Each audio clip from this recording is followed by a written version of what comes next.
Když tam zaplatil, když si ještě řekl křupínek, jo? Tady. Mamina, mamina, mamina, mamina, mamina, mamina. Tak, děkuji.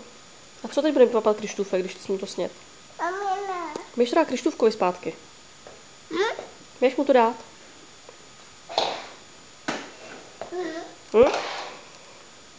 Běž to dát Krištůfkovi. Tak. Tak, šikovnej. Řekni díky. No tak si to otevři, to umíš. Polož si to na stoleček. Sem, no. Tam si to polož. Takhle to neotvírej. Polož to nejdřív na stoleček.